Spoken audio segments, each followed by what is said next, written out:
Before there was Rambo and the Terminator, there was Dirty Harry, which made Clint Eastwood into one of the original badass action stars from the modern era. Now, of course, because the movie was rated R, it got made into an NES game.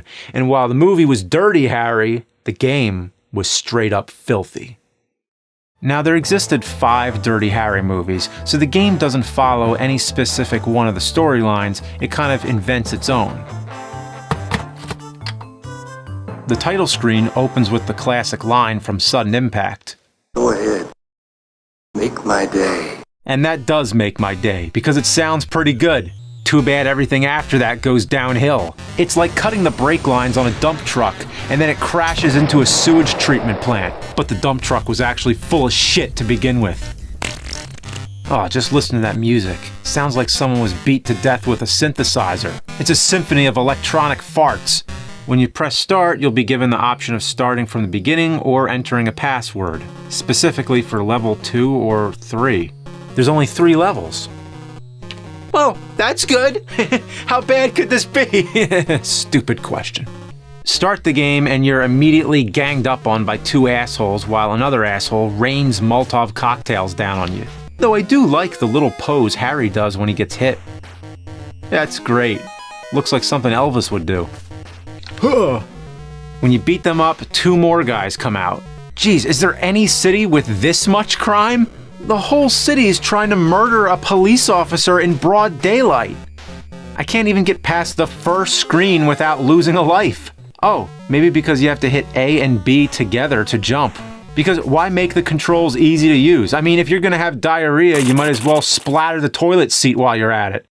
I walk in these buildings and there's snakes all over, just slithering it up. Oh, geez, Alice Cooper left his damn snakes all over the place. Why are there snakes in the apartments anyway? I mean, sure, the main villain in the game is named Anaconda, but why do they have to take it so literal? It's not like Scorpion from Mortal Kombat actually throws scorpions at people. Come on, I'm a cop, not animal control. There's also rooms with laser floors, and this big bastard, if you get close, he punches you straight across the room.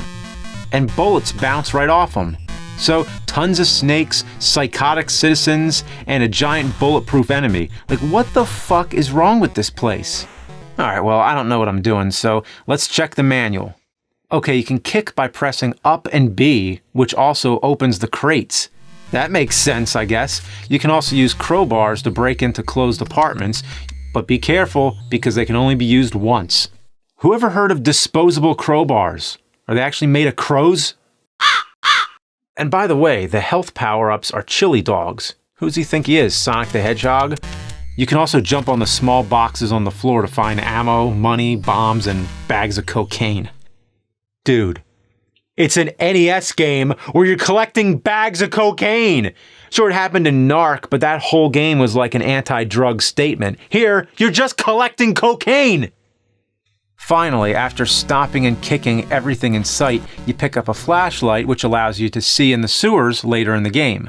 I also ran into this guy who doesn't do anything, he just flips a coin. I tried shooting him, I tried kicking, I tried punching him, but guess what? You have to jump right on him, and then you get his clothes. What, you never jumped on a complete stranger and instantly switched clothes with them?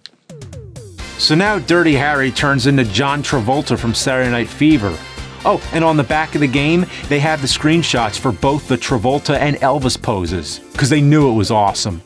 Oh, and the giant guy? I guess you can walk past him now because you're wearing a disguise. Then there's this lady who gives you some extra lives. That's great and all, but there's no reason to come in here other than that. Why go through all that if it's not going to progress the story? And who cares about the extra lives, because soon I die anyway. This game is yet another one of those where the fuck do I go kind of games. I ran around for 20 minutes like a chicken with its head cut off and barely accomplished anything. Well, luckily there's an infinite lives code. Yeah, it's cheap, but fuck it. So the password to get infinite lives is Clyde. Clyde is the orangutan from another Clint Eastwood film, Every Which Way But Loose. So I guess the developers were big Clint Eastwood fans, but a better way to honor him would have been to make a game that doesn't suck ass! So anyway, the infinite lives should make the game easier, but it doesn't. Look at how agile Harry is. I mean, he could be in the Olympics. He jumps 10-foot gaps from ladders and hops along rooftops. Imagine Clint Eastwood moving like that in real life. After smashing everyone's apartment again and parkouring through most of San Francisco, I hit the first sewer section. It's filled with rats, roaches, and remote-control cars, a little reference to the fifth film, The Dead Pool.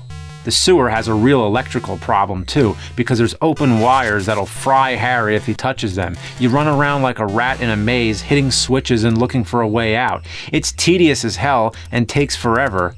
But then again, all horrible games need to have sewers because that's where they belong. Okay, we're finally here. We get to fight the boss. The boss is easy. You just keep shooting and dodging his shots until he dies. But wait, that's not it. There's still more.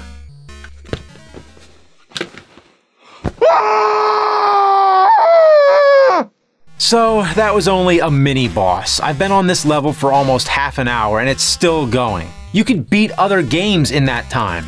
So you shimmy across electric wires, go into an alley, and boom, another boss fight. He's also easy. Just get to the roof and shoot him. And yeah, of course, there's still more. Go into the building, find the gas mask, which lets you go into the poisonous gas rooms. So let's check out what's in here. Huh, nothing good. What? How do I get out? I'm stuck? There's no way out? Oh, you gotta be shitting me. This right here is one of the most notorious fuck yous I've ever seen. The dreaded ha ha ha room. It's literally a dead end. The only option you have is to reset the game. Okay, get the flashlight, jump through the alleys, get through the shit stench sewers, fight the bomb guy, fight the gun guy, get the gas mask, avoid the ha-ha room, and finally, make it to the final sewer. And this one's red for some reason. Guess like it's taking you to hell. Alright, so I get to this door, and for whatever reason, I can't open it. Did the game glitch? Oh, and I can't go back because this other room is filled with water. And also, I can't jump to the platform from the pipe. This game does not want me to beat it. And just to remind you, this whole thing is only the first level! I am not playing level 1 again, so let's check out some passwords. Misty gets you to level 2, and Bird gets you to level 3. So apparently they're both obscure Clint Eastwood references. Misty is a reference to the film Play Misty for Me, and Bird is a biopic that Eastwood directed about a jazz saxophone player. What, is this Dirty Harry the game, or is it Clint Eastwood the game? So anyway, level 2 starts, and it's just a normal linear stage. No rooms, no alleys, no dead ends. Why wasn't the first stage like this? It's not great, but it's at least a normal side-scrolling level. This part here is actually kind of cool. You kick a barrel into the water and shoot it to kill the guy. That's pretty neat. But of course, there's this whole platform jumping portion. Because why not push these broken controls to the absolute test?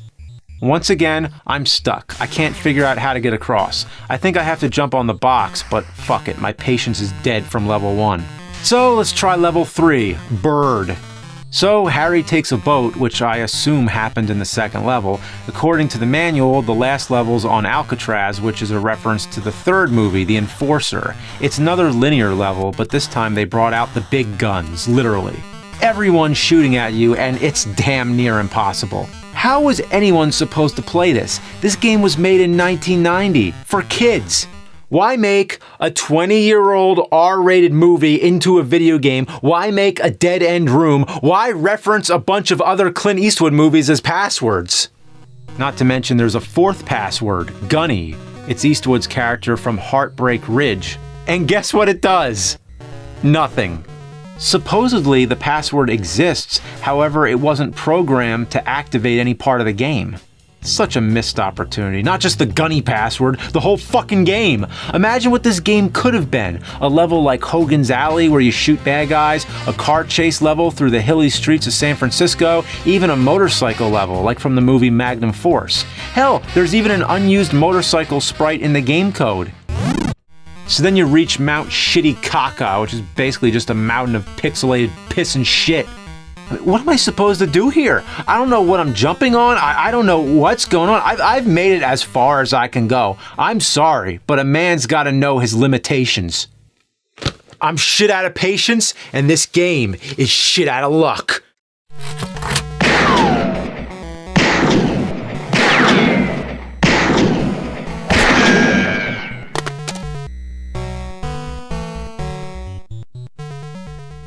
I know what you're thinking. Did he fire 6 shots or only 5? Well, to tell you the truth, in all this excitement, I kinda lost track myself. But being this is a Konami Justifier, the most powerful light gun in the world, and would blow your label clean off, you gotta ask yourself one question. Do I feel lucky? Well, do ya?